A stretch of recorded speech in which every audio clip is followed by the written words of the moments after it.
Assalamualaikum warahmatullahi wabarakatuh. Bismillah walhamdulillah wassalatu wassalamu ala rasulillah Sayyidina Muhammad bin Abdullah wa ala alihi wa ashabihi wa mawalah. Wa la hawla wa la quwata illa billah. Rabbi syrah li sadri wa yassir li amri wa halul 'uqdatam min lisani yafqahu qawli. Rabbi zidna ilman warzuqna fahman wa atina hikmatan. Allahumma barik lana fi majlisina hadza bi rahmatika ya arhamar rahimin. Ikhwan fillah rahimakumullah, dimanapun antum sekalian berada, semoga kita semua senantiasa dalam rahmat, dalam keberkahan dan juga lindungan Allah subhanahu wa ta'ala di segala aktivitas kita dalam kehidupan kita sehari-hari. Amin ya rabbal alamin. Ikhwan fillah rahimakumullah, dalam kesempatan ini kita akan kembali melanjutkan kajian kitab Ta'limul Muta'allim Tariqat Ta'allum karangan Syekh Burhanuddin Az-Zarnuji. Sebagaimana biasa, mari sama-sama kita awali terlebih dahulu dengan pembacaan suratul Fatihah dan kita mantapkan niat ta'lim kita bersama-sama. Bismillahirrahmanirrahim. Al-Fatihah hadratin Nabi Muhammadin sallallahu alaihi wa ala alihi wa ashabihi wa mawalah.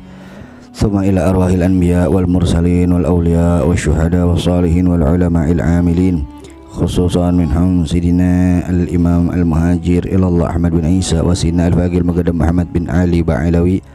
Thumma ila ruh Syekhul Kabir Al-Habib Abdurrahman bin Muhammad Segab wa Syekh Ali bin Abi Bakar Saqran. Thumma ila ruh Sayyidina al-Imam Qutbil Anfas wa Alamatin Nubras Habib Umar bin Abdurrahman Al-Attas wa Syekh Ali bin Abdullah Baras. ثم إلى روح سيدنا الإمام قطب الإرشاد وغوث العباد والبلاد الحبيب عبد الله بن علوي الحداد ووصولهم فروع مذهب الحقوق عليهم أجمعين. وثم خصوصا إلى روح صاحب التعليم والتعليم الشيخ برهان الدين الزرنوجي ووصوله فروع وتلامذة مذهب الحقوق والمنتسبين إليه أجمعين. وثم إلى روح سيد الوالد الحبيب الرس بن سالم العطاس وأبوي وسيد سلمان هارون وأبوي سيد محمد بن علي المالكي وجميع أساتذة الدار الجودة وصولهم فرحهم أن الله يتغشم برحمة والمغفرة ويعود علينا من بركاتهم وأسرارهم وأنوارهم وعلومهم ونفاتهم بركاتهم في الدين والدنيا والآخرة بسر الفاتحة. أعوذ بالله من الشيطان الرجيم. بسم الله الرحمن الرحيم. الحمد لله رب العالمين الرحمن الرحيم مالك يوم الدين إياك نعبد وإياك نستعين اهدنا الصراط المستقيم صراط الذين أنعمت عليهم غير المغضوب عليهم ولا الضالين رب اغفر لي ولوالدي آمين. بسم الله الرحمن الرحيم. نويت التعلم والتعليم والإفادة والاستفادة والحث على التمسك بكتاب الله وسنة رسول الله صلى الله عليه وسلم والدعاء إلى الهدى والدلالة على الخير ابتغاء مرضات الله ورضوانه وقربه وثوابه. بسم الله الرحمن الرحيم. الحمد لله والصلاة والسلام على رسول الله وعلى آله وأصحابه ومواله ولا حول ولا قوة إلا بالله. قال المؤلف رضي الله عنه وأرضاه عنا جميعا واعلم أن الصبر والثبات أصل كبير في جميع الأمور ولكنه عزيز. Ikhwan fillah rahimakumullah, kita sambung lagi kajian kita. Kemudian dilanjutkan lagi di sini oleh Syekh Burhanuddin Az-Zarnuji. Beliau mengatakan wa'alam, dan ketahuilah olehmu, anna sabra watsabata, bahwa sesungguhnya kesabaran watsabata dan keteguhan atau ketekunan aslun kabirun, yaitu landasan yang besar atau landasan yang utama fi jami'il umuri, dalam setiap persoalan. Walakinnahu azizun, akan tetapi jarang didapatkan. Kama qila, sebagaimana telah dikatakan oleh sebuah syair, likulli ila sya'wil ula harakatu walakin azizun fir rijali thabatu. Likulli ila sya'wil ula harakatu, setiap orang mempunyai langkah-langkah untuk mencapai cita-cita yang tinggi. Walakin azizun fir rijali thabatu, akan tetapi jarang sekali yang mempunyai keteguhan. Maksudnya di sini sedikit sekali yang teguh dan tekun dalam menjalani proses untuk menggapai cita-citanya yang tinggi tersebut. Dan dilanjutkan lagi di sini oleh beliau, gila telah dikatakan oleh satu perkataan, asyaja'atu sabru sa'atin. Adapun keberanian yaitu sabar dalam sesaat. Maksudnya di sini keberanian itu bukan sekedar berani secara fisik, tetapi keberanian itu ialah urusan keberanian mental atau kesabaran mental dalam menghadapi segala macam halangan, tantangan, rintangan, serta penderitaan dan juga kesulitan yang ditemui. Nah, ikhwan fillah rahimakumullah, setelah di pembahasan sebelumnya telah dibahas terkait urusan memilih ilmu, memilih guru dan semacamnya. Nah, di bagian ini dibahas terkait urusan kesabaran, ketekunan dan keteguhan dalam menuntut ilmu. Beliau menyampaikan bahwa kesabaran dan keteguhan merupakan modal atau landasan dalam segala urusan, termasuk dalam urusan menuntut ilmu. Jadi, seorang penuntut ilmu harus mempunyai modal berupa kesabaran dan ketekunan agar ia tidak gampang menyerah ketika ia menuntut ilmu. Karena itu dilanjutkan lagi di sini oleh beliau, fayan bagi li talibil ilmi ayathbuta wa yasbira ala ustadzin wa ala kitabin hatta la yatrukahu abtar.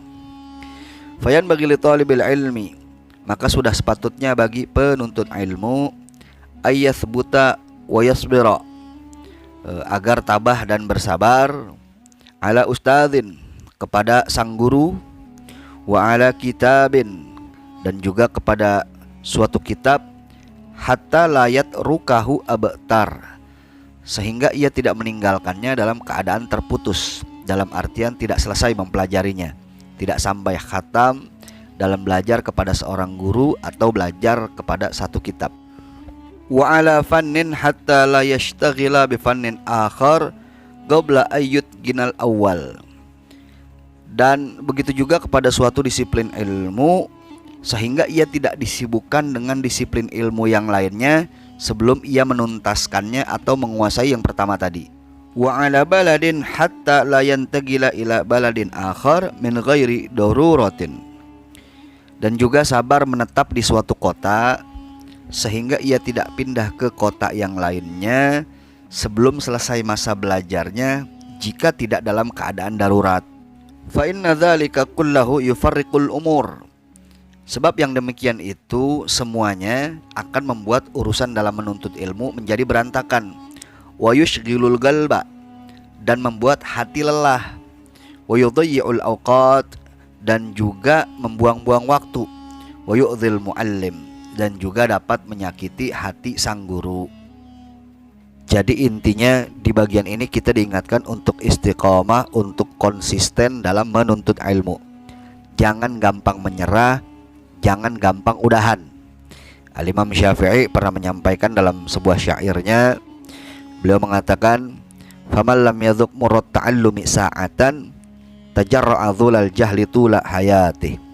Barang siapa yang belum pernah merasakan pahitnya menuntut ilmu, maka ia akan merasakan hinanya kebodohan sepanjang hidupnya.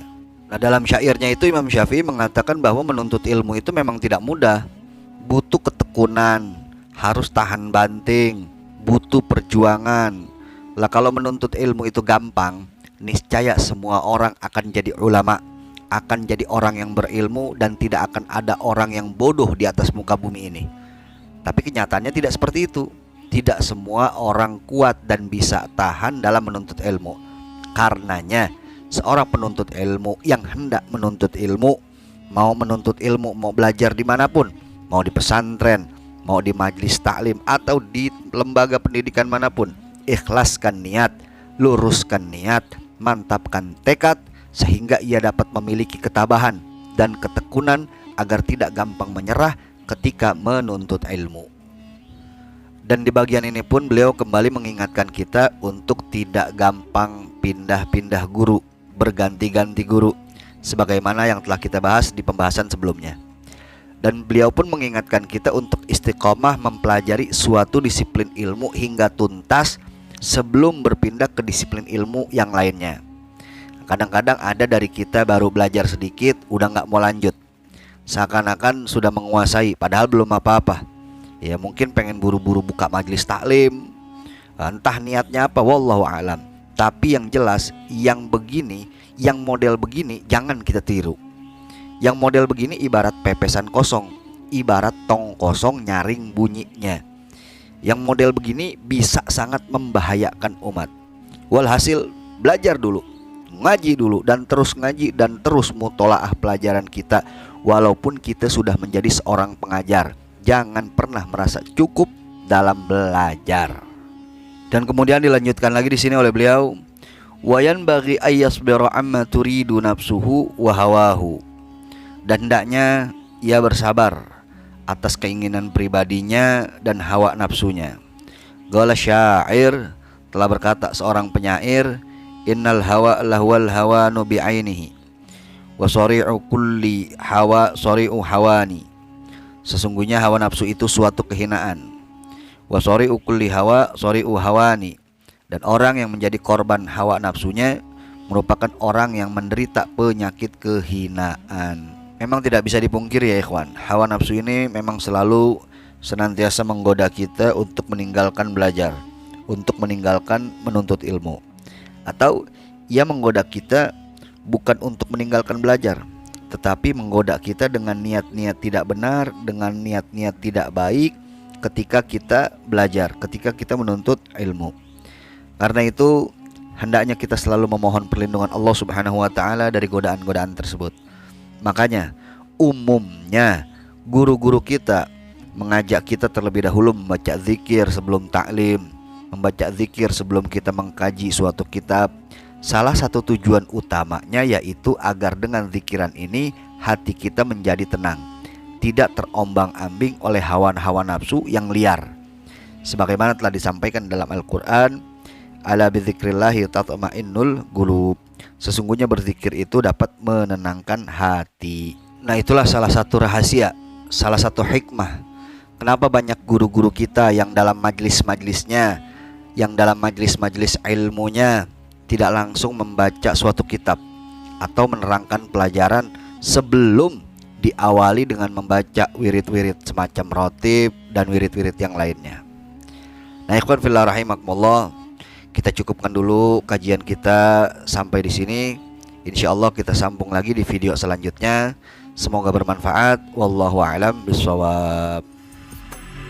Jika menurut Anda konten ini bermanfaat, jangan lupa subscribe channelnya, share videonya, dan terima kasih atas segala perhatian. Mohon maaf atas segala kekurangan dalam penyampaian. Insyaallah kita bertemu di lain kesempatan. Hadani Allah wa iyyakum ila siratil mustaqim. Wal afu minkum. Wassalamualaikum warahmatullahi wabarakatuh.